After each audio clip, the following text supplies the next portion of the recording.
நீங்கள் ஒரு கொஸ்டின் பார்ப்போம். இங்கே பாருங்கள், பசில் ப்ராப்ளம். ஒரு வட்டத்தின் மையத்தை நோக்கி PQRS மற்றும் T ஆகியோர் அமர்ந்துள்ளனர். ஒரு வட்டத்தில் வந்து PQRSனு 5 பேர் அமர்ந்திருக்காங்க. ஓகேங்களா? இவங்க வந்து மையத்தை நோக்கி இருக்காங்க. மையத்தை நோக்கினா இது வந்து ரைட் சைடு, இது வந்து லெஃப்ட் சைடா. அப்போ T என்பவருக்கு இடப்புறம், அடுத்தபடியாக R என்பவர் இருக்கார். T என்பவருக்கு இடதுபுறமா, அடுத்தபடியாக R இருக்கார். S மற்றும் T ஆகிய இருவருக்கும் இடையே P இருக்காங்கன்னு சொல்லிட்டாங்க.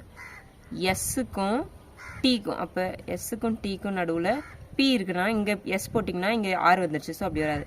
இங்கே Sக்கும் Tக்கும் இடையில் P இருக்காங்க, அமர்ந்திருக்கிறார்கள் எனில். அடுத்து பாருங்கள், P இருக்குது. அடுத்து நெக்ஸ்ட் என்ன இல்லை, Q. PQRS வந்துருச்சு, RST வந்துருச்சுங்களா? என்ன கொஸ்டின்னா, R என்பவருக்கு இடதுபுறம் அடுத்தபடியாக அமர்ந்துள்ள நபர் யாருன்னு கேட்குறாங்க. Rக்கு இமீடியட் லெஃப்ட் யார்? இடதுபுறமா Q. ஸோ ஆப்ஷன் B தான் ஆன்சர்.